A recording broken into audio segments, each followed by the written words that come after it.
Olá, pessoal, tudo bem com vocês? Eu sou a professora Michele Rosa, professora de Biologia, e hoje nós vamos falar sobre genética.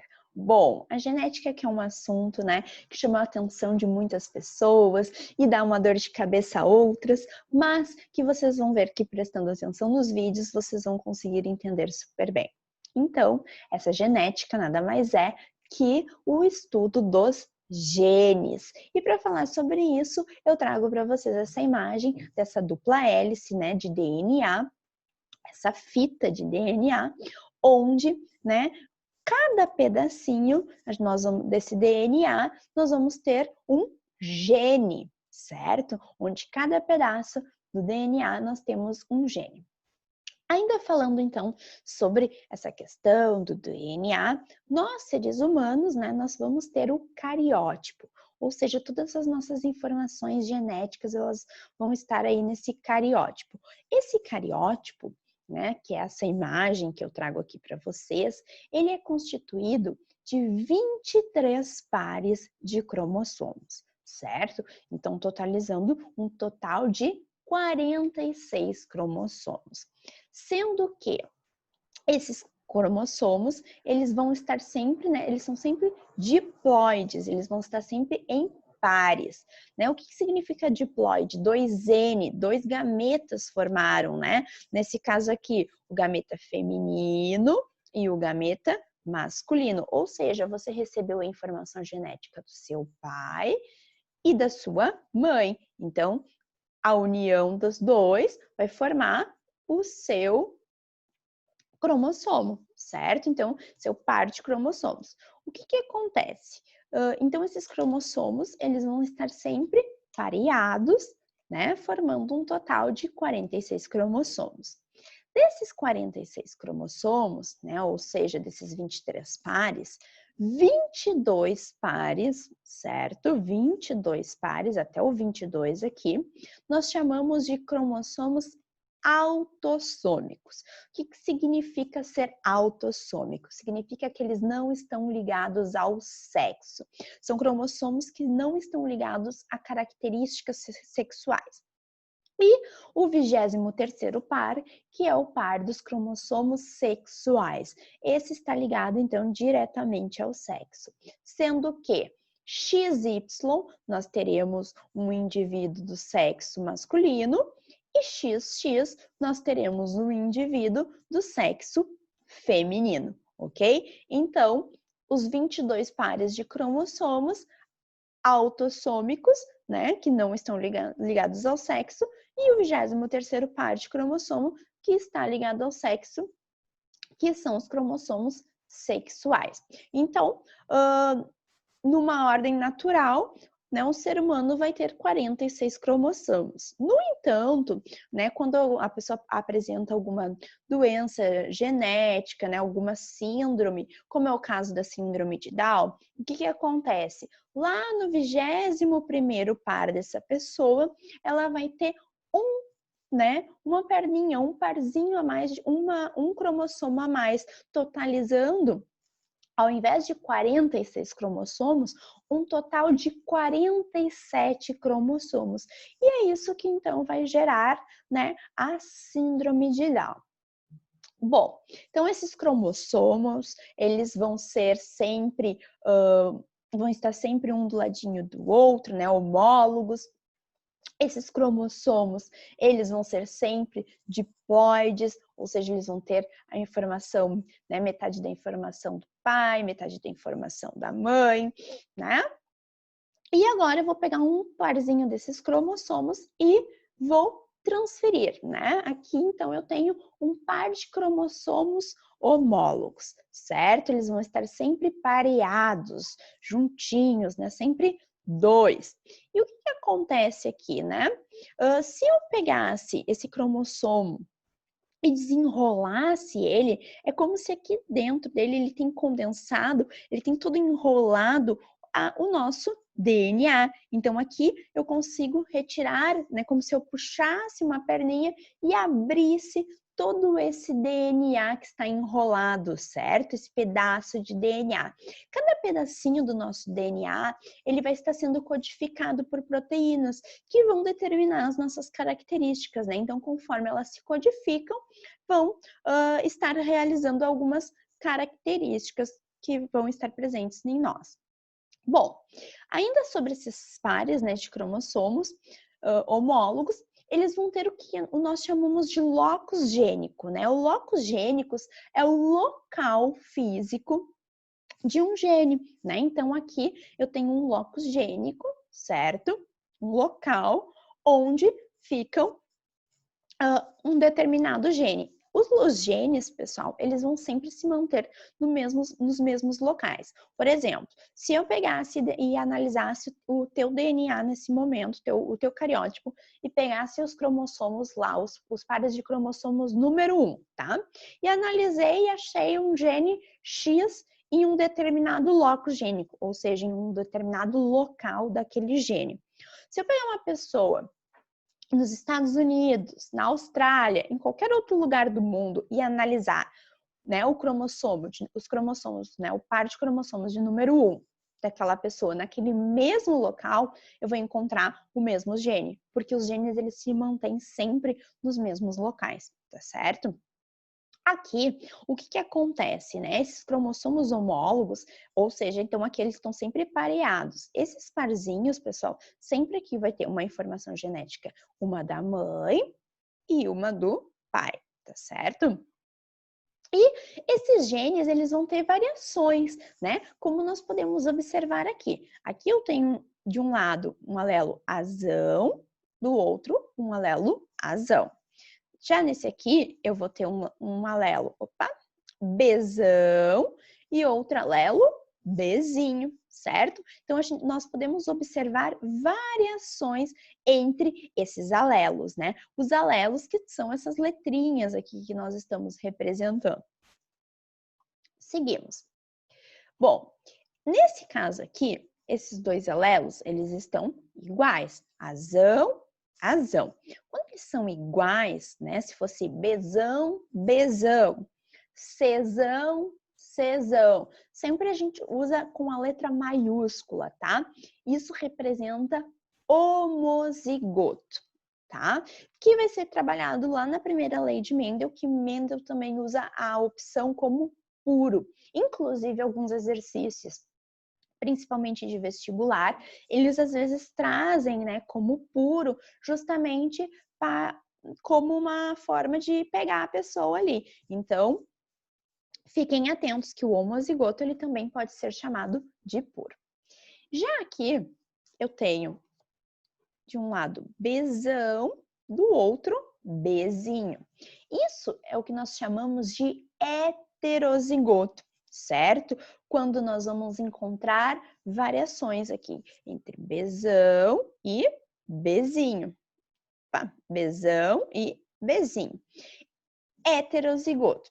Também nós podemos chamar de híbrido, tá? Então, fiquem bastante atentos que quando o exercício falar em híbrido, nós estamos falando de pares, né, de alelos, onde um vai ser representado com a letra maiúscula e o outro com a letra minúscula, tá certo? Seguimos aqui. Então, aqui eu trago para vocês alguns cromossomos homólogos e como eles podem ser representados. Como eu mencionei para vocês antes, ó, azão, azão. Se eles são ambos, né, maiúsculos, eu vou dizer que eles são homozigotos.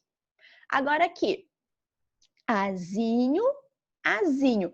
Ambos são iguais, então eles também são homozigotos, né? Ó, azão, azão, iguais, homozigotos. Azinho, azinho, iguais, também são homozigotos. No entanto, eu vou dizer que o azão, azão é homozigoto dominante, ok? E o azão, azinho é homozigoto recessivo. E aqui, como nós já tínhamos visto, azão, azinho, heterozigoto, também chamado de híbrido.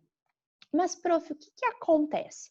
Lá na primeira lei de Mendel, vocês vão ver que existem todas as nossas características, ou elas são dominantes, ou elas são recessivas, né? E isso vai estar influenciando nesses alelos aqui, né? Quando eu disser que uma pessoa de cabelo escuro é dominante, ela vai poder ter esse tipo de alelo aqui, ou um alelo heterozigoto, porque esse azão domina esse azinho. E uma pessoa de cabelo loiro será recessiva, então ela será azinho, azinho, certo? Mas nós vamos ter uma aula somente com isso, fiquem tranquilos.